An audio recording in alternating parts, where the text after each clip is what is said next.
Hi, my name is David, and I'm super excited to have you on my show today. Answers is that platform that helps you get clarity to your faith-based questions and equips you to share your faith. 1 Peter 3:15 says, always be ready to give a defense to everyone who has asked you for the hope in which you believed in with meekness and fear. I'm trusting that by the end of this show, you'll be better informed and God will heal every doubt in your heart. In the name of Jesus. Let's go.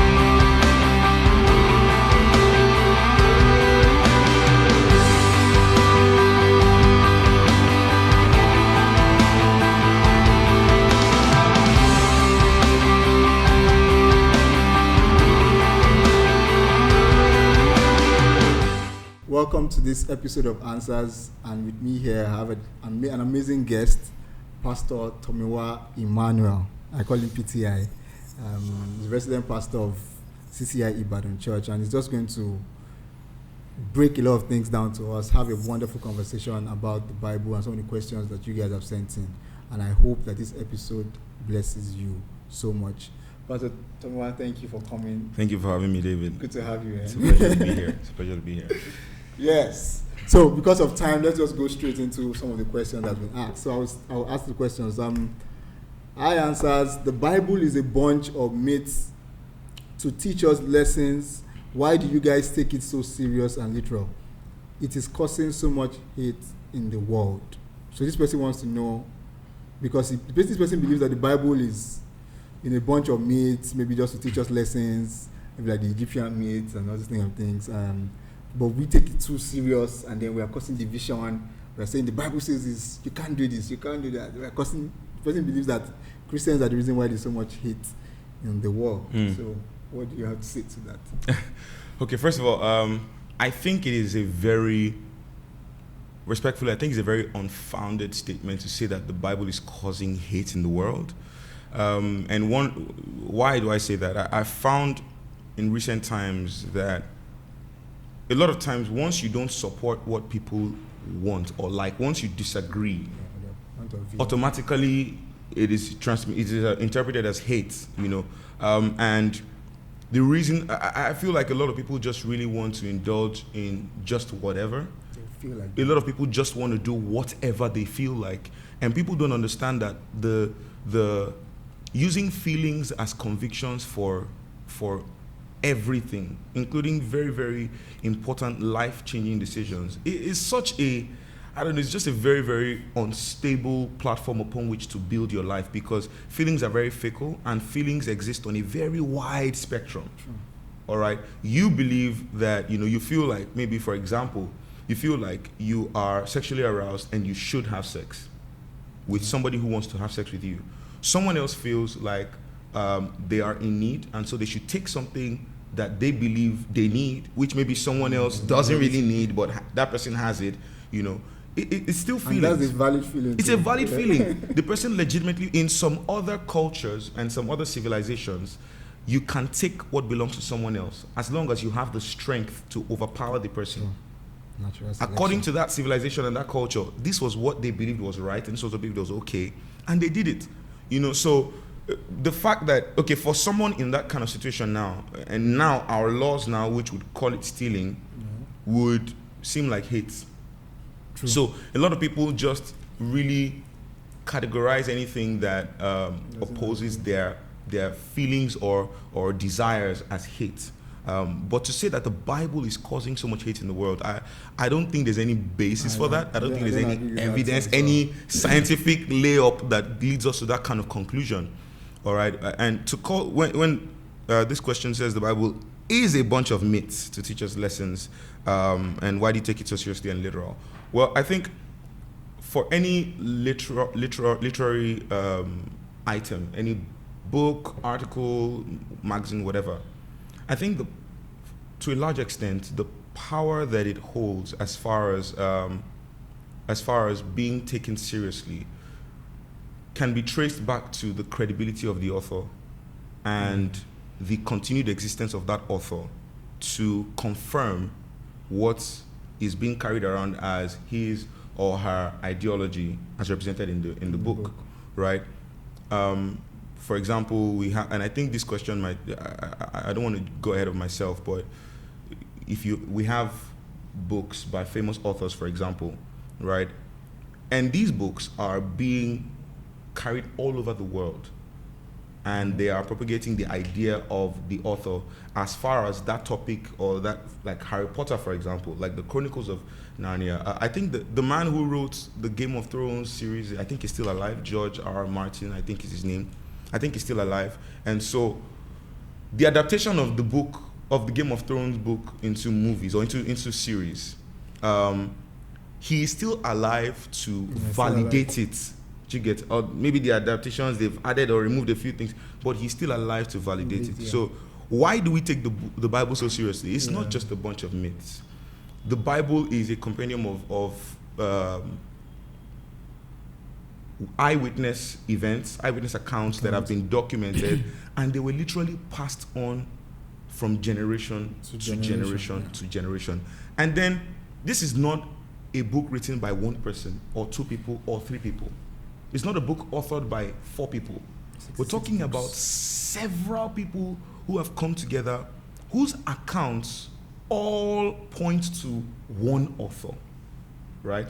So surely the author who, the main author, and by the main author I mean God who inspired all of these writings, is still alive today, as far as the Christians believe, and as represented in the scriptures. And to the best of my knowledge, because I don't know everything, but what I know is what I will say. But to the best of my knowledge, nobody is yet to accurately and completely prove that the author of the Bible, meaning God, is not alive. So the author is still alive to validate what the books speak of him, of his ideologies, across 66 books of the Bible. So the Bible is not a book of myths at all. And also for Christians, we can testify not out of delusion, but literally out of experience, that the words in the book have a life of their own. We experience it, and we see it work every day. We apply it and we see it work every day. And so it's quite incredible that the challenges, the circumstances, the tribulations that you would face in 2023, you can find instructions that help you navigate that were written thousands of years ago. It points to the power of those words and the wisdom behind them. That's why we take them so seriously. We take them so seriously because for the life that we live, we got the concept of that life from the word. And every other thing in that Bible corroborates it, it points to it, it amplifies it, and it supports it. So it's not a book of myths. I don't think it's causing hate in the world. I mean, I know. Most of the, when I say great reformations that have happened, came from people that believed in the word of God, Christians. So people that abolished slavery were Christians as well. And some people say, oh no, it was the Bible that they used to enslave people. That could be a part of it, and that's because it was a misinterpretation of what the Bible was saying, but from the Bible we get to understand that every life is valuable. God created us in his image, so without that moral compass, the people that abolished slavery wouldn't have been able to do that, because they believed in the word, and the word saying, every life is valuable because we are created in the image of God. It's great. I love that you even mentioned slavery, because a lot of people like to think that the Bible condones slavery. Yes. And when the Bible speaks about slavery, a lot of times it's speaking about the relationship between master and slave, because they already were slaves and masters. Slavery did not exist because the Bible prescribed it. Slavery existed because human beings like to enslave people. Human beings are still enslaving people today. Some people are slaves in their offices. It's just you don't have the same all-round circumstance as a slave as reported in the Bible. But many people are still slaves today in the office. And when they tell you their life experience, you'll be like, okay, I hope you know that this man or this woman is your employer, not your master. You're not a slave, you're an employee, right? People who cannot go to the house when they want to go. People who pass the time, like your employment letter says 5 p.m., but it's 9:30 and you dare not say you want to go home. There are many people in that kind of situation, There are many people whose human rights are being violated in the office. Many people who are being raped in the office, they can't speak because they're afraid of losing their jobs. When masters were raping their slaves as well, There's so many circumstances in life that are modern day slavery. It just doesn't have the same tag. But the Bible simply, and in many places in the Bible where there were instructions as to how a slave should relate with the master and a master should relate with the slave. Of which in the Bible, the context of slavery is even people who sold themselves into slavery to pay debts, to pay off a debt of a family or a debt of a father, of a mother. Remember the widow whose sons were about to be taken, and then they were going to be taken because the father owed a debt that was not paid at the time of his death. So a lot of times the word slave in the Bible, in the New Testament, was more or less, the context of the word is more or less translated to the word bond servant. And in most cases it was more of it's like a voluntary thing where you give yourself into complete and absolute service in order to pay a debt. Even the children of Israel had a system where after a number of years, God required them to allow their slaves to go. Yes. And they were supposed to even give things to the slaves, set them up. You give your slave. And then some slaves, and he gave the condition of some slaves that don't want to leave, can decide to stay with the master to show, so you see the amount of rights those slaves had at that time. A lot of rights. That to do. So I think the main point here is that we don't agree that the Bible is causing hate. No. Hate exists because humans exist. Yes. Just like love exists because humans exist. Yeah. So human beings are fully capable of a wide spectrum of emotions and corresponding actions. Yeah. It's just a result of our humanity and the free will that God has given us. A lot of people, for example, maybe someone gets raped and she's thinking to herself, God, why would you let this happen to me?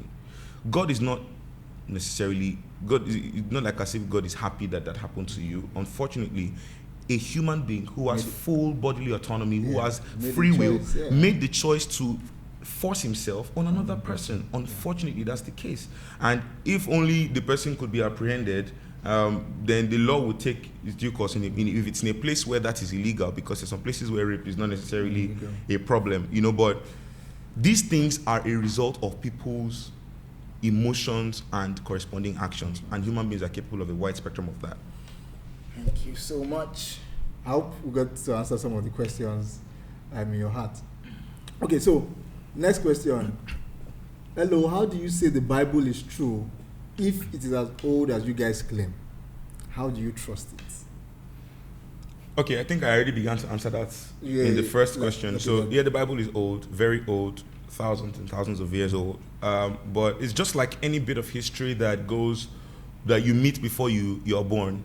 You believe it because historically, the whole concept of history, of which if we have no history, then we have no future, because we base our future on the findings that we have from history. And history is simply gotten by people telling people after them what happened. I have a son, I tell him in the year 2023, we had a very dramatic election, and I will tell him what happened in the elections. Now, if I was not just EndSARS 2020, for example, okay, let's use EndSARS for example. When my son grows up, I will tell him what happened during EndSARS.